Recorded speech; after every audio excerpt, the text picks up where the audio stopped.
Bon, bienvenue sur ma chaîne YouTube. Allez, on continue la 205. On va démonter le train arrière et on va préparer le nouveau. C'est parti. Ma 205, elle est sur la table d'opération. On va voir les modifications qu'il y a à faire pour le train arrière. Bon, le train arrière il monte en lieu et place, il n'y a pas de souci. La différence avec les GTI, ça va être le système de freinage. Donc, je vais vous montrer après toutes les adaptations à faire, si j'arrive à la terminer aujourd'hui ou pas. Bon, étape 1, on dépose la ligne d'échappement qui est bien pourrie.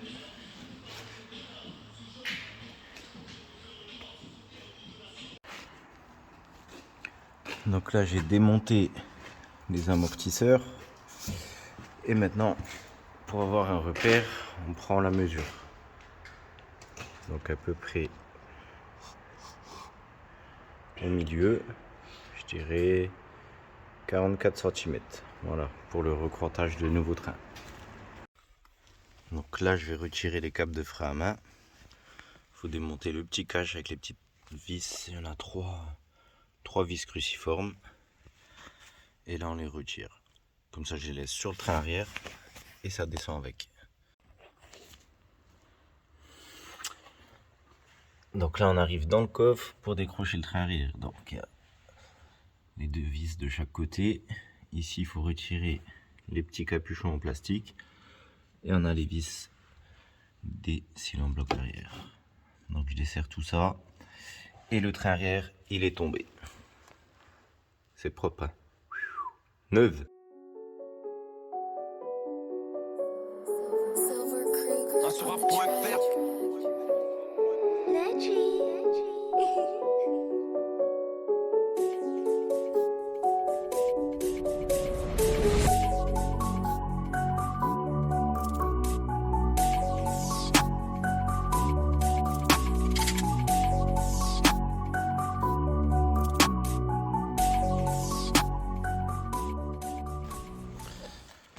Donc voilà le petit train arrière déposé. Elle n'est pas si pourrie que ça en fait, hein. Donc je vais mettre celui de GTI à côté. Mais d'abord je vais en profiter pour décaper toute la rouille. Là on voit que c'est bien attaqué. Et traiter tout ça.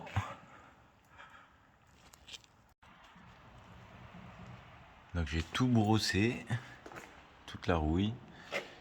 Et ensuite on applique ça. Un stabilisateur de rouille. Moi j'ai pris en bombe. Et puis on va laisser agir. Et après, un peu de bombe de galva. Et ça sera tout neuf. Neuf la 2.5.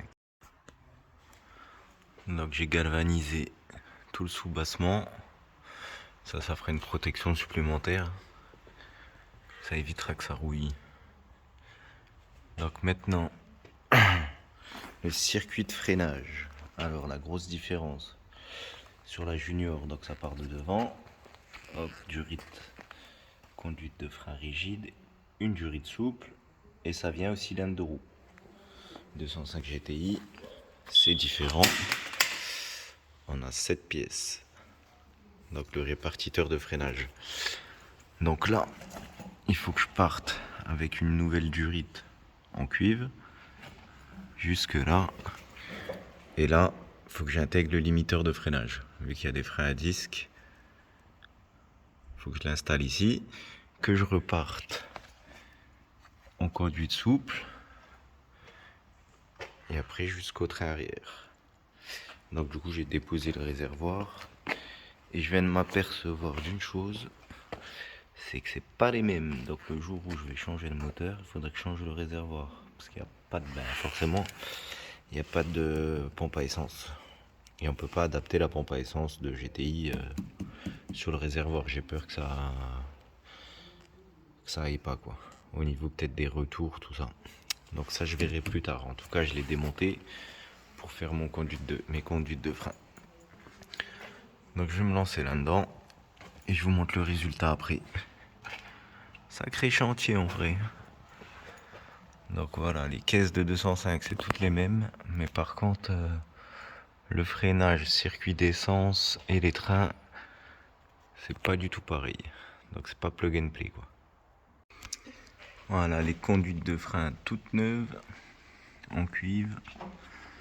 Donc là les fameux régulateurs de pression. Et, hop. Et là au raccord de durite. Bon, réservoir remonté, mon circuit de frein il est passé et maintenant on va assembler le train arrière. On va juste récupérer les amortos parce que j'ai pas reçu encore les cognés à l'arrière.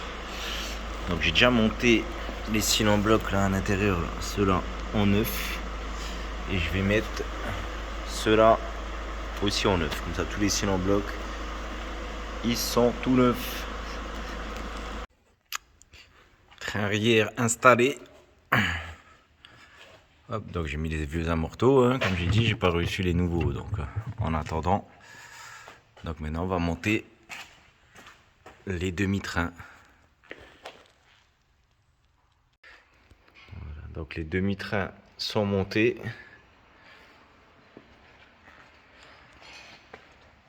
Donc la grosse différence entre les trains classiques aussi, c'est ça. À l'intérieur, il y a une barre de torsion qu'on n'a pas sur les trains classiques de Junior. Et les barres de mémoire, elles sont plus grosses. Celles que j'ai repeint en rouge.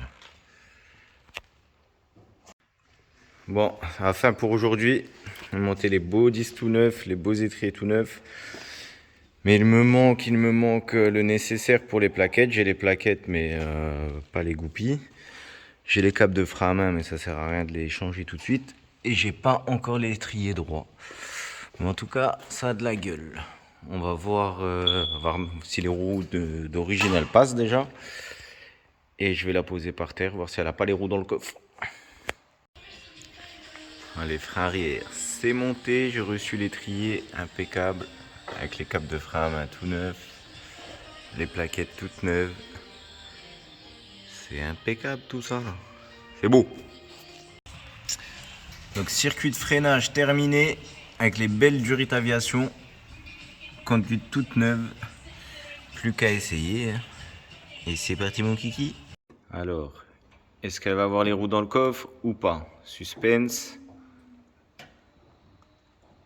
Ah non, ça va. Ça va, ça va. Je vais la tasser un petit peu, puis on verra bien. Bon bah nickel ça. Bonne nouvelle.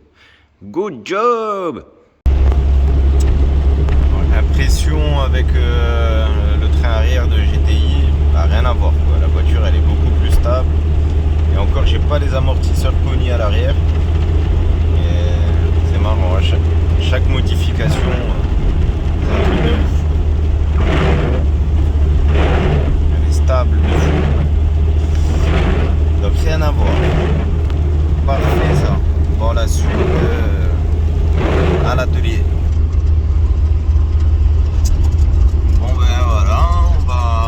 Attaquer le train avant dans la prochaine vidéo, le verso, la crémaillère